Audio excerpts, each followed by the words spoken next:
Welcome to The Explainer. Today, we are taking total, uncompromising control of your financial security. We're going to look at exactly how to lock your Huntington debit card online. Let's dive right in. Because your digital security, it is one of the absolute most powerful tools you have, and mastering it literally takes just a couple of minutes. Look, we have all been there, right? You reach into your pocket or you dig through your purse and you just get that sudden sinking feeling right in the pit of your stomach. Where did I leave my debit card? Is it sitting at the coffee shop? Did it slide under the car seat? Or did somebody actually take it? That moment of sheer panic is universal. And when your hard-earned money is on the line, every single second counts. Well, here is the really good news. You do not have to panic. With just a few quick taps on your device, Huntington Bank gives you what's essentially an immediate pause button for your debit card. It is instant relief. It stops unauthorized transactions dead in their tracks while you figure out exactly what the heck happened to your card. To get you fully up to speed, here's our agenda for today. We're covering Huntington basics, how to lock your card, what actually gets blocked, when to use card lock, and finally, unlocking and next steps. Let's get into it. Section 1. Huntington Basics, Enhancing Convenience and Security. Before we actually lock the card, it's pretty vital to understand the absolute fortress that your account already lives in. Your Huntington account is shielded by heavy-duty 128-bit SSL encryption. But even cooler, if you have their debit card, you're automatically enrolled in their Confirm It fraud text alerts. Basically, if their system spots something fishy, they will immediately text you from the short code 96712. Plus, you've got 24-hour grace for overdraft relief and MasterCard Zero Liability Protection, meaning no paying for unauthorized purchases. But, even with all this invisible armor, sometimes you just need to take matters into your own hands. Which brings us to Section 2, How to Lock Your Card, a step-by-step guide. Let's walk through the exact pathways to activate this incredibly handy feature, starting on your computer. It takes just 4 quick steps. First, log in securely at huntington.com.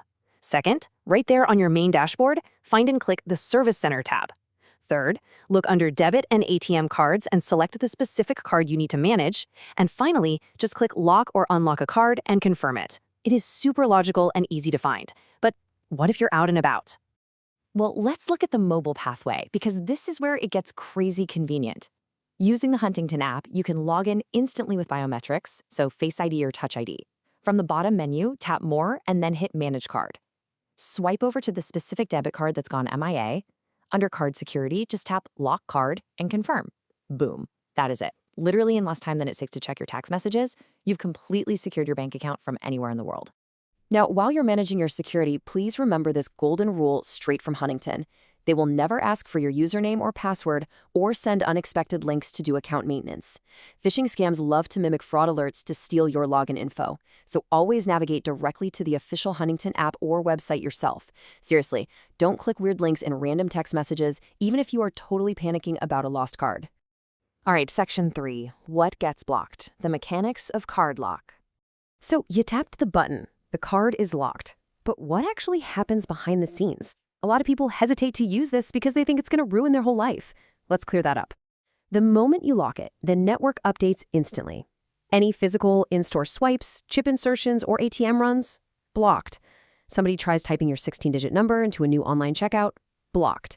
Even virtual tokens on Apple or Google Wallet tied to that card are temporarily shut down. But, and this is a huge but, direct debit ACH transfers, Zelle, and scheduled bill pay drafts that use your actual checking account and routing number, those are totally allowed to keep running normally. So the really crucial takeaway here is understanding physical blocks versus digital allowances. Think of the card lock like a surgical strike. It stops a thief from draining your cash at an ATM or buying a massive TV at a big box store. But at the same time, it ensures your digital life doesn't just fall apart. Your rent, utility bills, internal transfers, they won't bounce. You get total peace of mind without dealing with the absolute nightmare of missed payment fees. It's just a highly intelligent security layer. Section 4. When to use card lock. Practical scenarios. Now that you know how precise this tool is, you really don't have to wait for a total disaster to use it. Here are a few textbook scenarios where this lock is an absolute lifesaver. Say you left your card on the table at a restaurant and you realize it halfway home. Lock it. Or you get one of those confirm it texts from 96712 about a weird purchase. Lock it right then and there while you figure it out.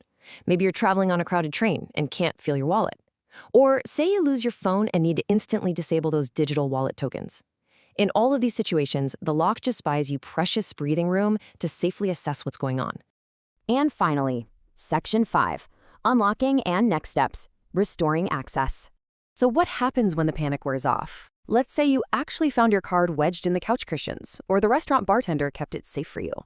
Reversing this whole process is just as fast as starting it. You just hop back into Manage Cards in the app, select that locked card, tap Unlock Card, and confirm. Just like that, the global network updates, and your physical card is instantly ready for your morning coffee run again. It is 100% temporary and reversible. But okay, let's say you didn't find it in the couch cushions. If the card is truly gone forever, locking it is just step 1. For your overall digital hygiene, you need to comb through your recent statements for any sneaky charges made before you locked it. If you feel like your broader identity might be compromised, go ahead and update your passwords. And critically, under the Electronic Funds Transfer Act, to make absolutely sure you aren't on the hook for unauthorized charges, you have to report it permanently lost or stolen. You can do that by calling Huntington Bank directly at 800-480-2265 between 7 a.m. and 7 p.m. Eastern Time. They'll cancel it for good, and you can request a brand new replacement card right through the app or at a local branch. Just a quick disclaimer as we wrap up this explainer, the information we've covered today is for security education based on Huntington's current systems. Since individual situations and accounts can vary, if you need personalized help or have any uncertainties at all, please reach out to Huntington Bank directly at 800-480-2265. We've seen just how powerful, precise, and lightning fast the Huntington Card Lock feature really is. It literally bridges the gap between total panic and complete peace of mind. So I want to leave you with this to think about. Knowing you've got a digital pause button sitting right there in your pocket, how will you take active control of your digital security today? Seriously, don't wait for an emergency. Log into your app, find the feature, and get comfortable with it right now. Thanks so much for joining me on this explainer. Stay safe out there, and I will catch you on the next one.